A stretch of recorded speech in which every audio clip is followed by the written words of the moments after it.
Ever caught yourself doom scrolling? Just lost in the highlight reels of everyone else's Yeah, lives. we definitely That have. automatic thing, checking what they're doing, what they bought, where they went, who's, winning. Yeah, it's become almost second nature for so many people. It really has. It's like this powerful current, isn't it? All this information about everyone else. hmm And that external focus, it can easily go from just a quick look to a major distraction. Totally. And today we're diving deep into something really powerful that challenges us to kind of flip that script. Right. Shift the focus inward. Exactly. We're looking at some core ideas from a motivational speech by Steve Harvey. And the message really circles around focusing on you, moving in silence, and understanding what actually drives your own progress. Yeah, and our mission here really is to pull out some practical principles from this speech, give you, the listener, a sort of roadmap to take control of your own journey, your own destiny ultimately. Okay, let's unpack this then. The speech kicks off by flagging this major trap, this constant looking outward, needing validation from others. hmm It points out pretty bluntly that too many people out here are wasting time worried about what everybody else is doing. You know the feeling, right? Oh, yeah. Scrolling through social media, checking who's winning, who's traveling, who's buying this and that. And the result. Well, the speech says you sitting there watching somebody else live their life instead of getting up and making yours better. Oof. That hits hard, doesn't it? It's like watching a movie of someone else's success instead of writing your own script. It really is. That scroll-induced FOMO, seeing those perfect highlight reels and suddenly your own life feels a bit meh. And digging a bit deeper, it's not just about wanting likes, is it? It's this fundamental need for social validation that can actually mess with our own drive. Right. The speech calls it the validation trap, waiting for a permission slip, as it says, before you do anything. And it's so clear. Your dreams don't need a permission slip. Love that. And it's not just big dreams, right? Even small steps. Exactly. People get addicted to outside opinions. They post their plans online, waiting for likes and comments. Or asking everyone, friends, family, sometimes even complete strangers, what they think about your goals. Yeah, and the trap isn't just feeling unsure. It's like you're subtly handing over your power, letting external stuff decide your worth. And the minute those reactions aren't like super positive, ooh. Right, the speech warns you, start doubting yourself. You start questioning if you're good enough. And before you know it, you talk yourself out of something that was meant for you. It's like accidental self-sabotage. Precisely. You get tricked into thinking your success actually depends on what other people think. Yeah. And the deeper point is, if they don't approve, maybe your goals aren't valid, which is just wrong. The only approval that really counts is your own. Okay, so breaking free from needing everyone else's okay is step one. What does the source say comes next? How do you build that future? Well, it shifts to how you build it, quietly. The power of moving in silence. Ah, yes. This was powerful. Stop announcing everything. Stop looking for validation. hmm The argument is that talking too much can kill momentum before it even begins, No, so. because it invites all those unwanted opinions, the doubts, even other people projecting their own fears onto your fresh ideas. Right, like pouring cold water on a little spark. Exactly. And there's this key idea about unfinished plans being fragile, like a little seedling, Honorable. very. Expose it too early, and it can be easily crushed by doubt, negativity, and unnecessary opinions. So you got to protect it, nurture it in silence. Give it time to actually grow strong roots before you show it off. Precisely. And it's not just about being sneaky. Moving in silence actually helps you focus, keeps your mental space clear so the plan can develop without being pulled in different directions by early feedback. That makes sense. And there's a psychological edge too, right? The element of surprise thing. Yeah, the speech mentions that. When people don't know what you're working on, they can't prepare for your success. Keeps the doubters or even competitors guessing, off balance. That's right. And this connects directly to doing versus just talking. The speech is clear. Just because you're talking about something doesn't mean you're making progress. Ooh, good point. Talk is cheap. Basically, real progress happens when you take action, not when you talk about taking action. Successful people let their results do the talking. Yeah. So the silence isn't just protective, it's strategic. It keeps your energy focused on doing. Exactly. It shields you from discouragement, especially since, let's be honest, not everyone watching you wants to see you win.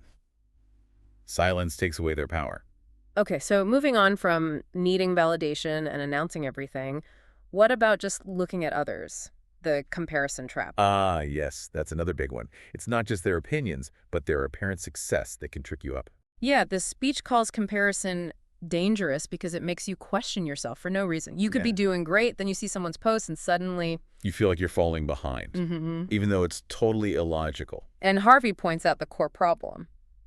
You're comparing your real life to somebody else's edited version, their highlight reel. Right. They show the shiny trophy, not the sweaty workouts. Exactly. So the message is focus entirely on your journey. Yeah. Because your journey is yours alone, and that means it won't look like anybody else's. Your path is unique. And that relates to another mistake, right? The constantly switching lanes idea. Yes. You see someone doing well over there, Yeah. so you jump over.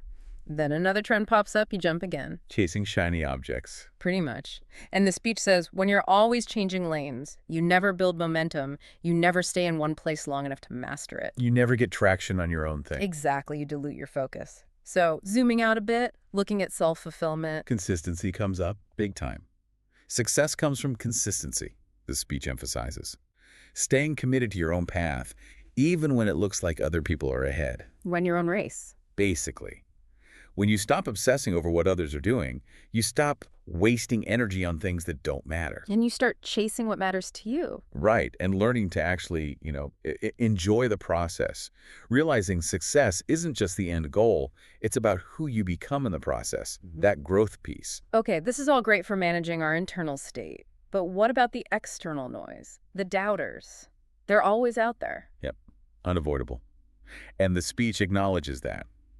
People are going to doubt you no matter what you do. So what's the insight there? It's about understanding why they doubt. Usually the speech explains they're projecting their own limitations, their own fears, and their own failures. Ah, so it's more about them than about you. Exactly. It's not their vision, it's yours. That's a crucial line. So how do you handle them then? Argue. Convince them. Nope. The advice is super simple. The best way to handle doubters is to ignore them. Don't waste your time trying to convince them. Just block it out. And use it. Use it as fuel. Turn that negativity into motivation. There's even that provocative idea, right? If nobody is doubting you, then your dream isn't big enough. Like maybe the doubt is actually a sign you're onto something big, something that stretches boundaries. Okay, but here's where it gets really interesting for me. The pivot away from proving them wrong. Yes, this is key. The speech points out the problem with that mindset of trying to prove others wrong. What's the problem? It puts all the power in the hands of other people. Your success becomes about their reaction. Right. You're still letting them define the terms. Exactly. Instead, the shift is to focus on proving yourself right. It comes from inside, your own belief, your drive for growth, that feeling of, I did this for me. So the whole metric changes. It's not about beating them. It's about achieving your potential. Absolutely. It flips motivation from needing external validation or even revenge to fulfilling an internal promise to yourself. So that really raises a big question, doesn't it? Where is your motivation actually coming from, inside or outside? And when you focus on proving yourself right, the speech suggests you start measuring success differently. How so? It's less about comparison, more about integrity, about looking in the mirror and knowing that you gave it everything you had. Effort and personal best become the benchmarks. Wow. Okay. That feels like a much healthier place to operate from. Definitely more sustainable. So this all builds towards what feels like the bedrock of the whole thing, the final cornerstone. Discipline. Yes. The speech is unambiguous. Discipline is the foundation of everything you want in life. And it draws that sharp contrast with motivation, calling motivation unreliable, something that comes and goes. Which is so true. Some days you feel it, some days you really don't. Exactly. Discipline isn't about feeling it. It's doing what needs to be done even when you don't feel like doing it.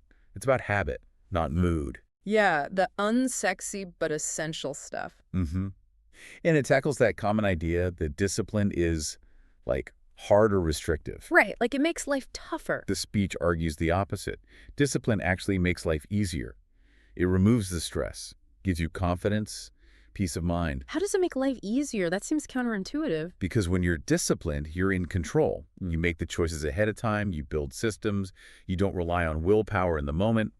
When you're disciplined, you control your future. It's freedom through structure.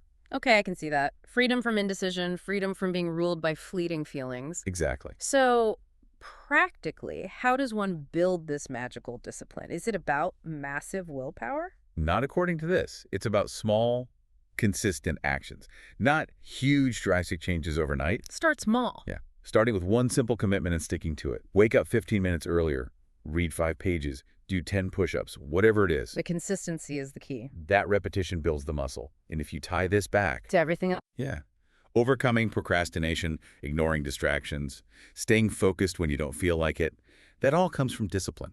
It counters that external focus, that waiting for validation. Because you're just doing the work, regardless. Right. Discipline lets you train your mind to focus, to work, to stay committed. Right. It makes success feel less like luck and more, well, inevitable if you stick with it. It's the engine that drives all the other principles. Wow. Okay.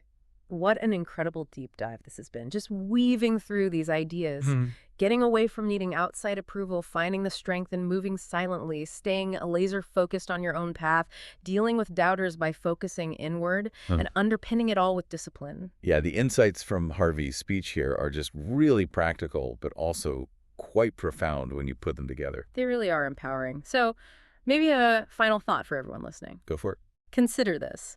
If your only audience, the only person you needed to impress, was your future self, what bold, maybe even scary dream would you finally give yourself permission to chase, knowing you don't need anyone else's belief but your own? That's a powerful question to sit with. Absolutely. Take these ideas, really think on them, and start taking control of your journey.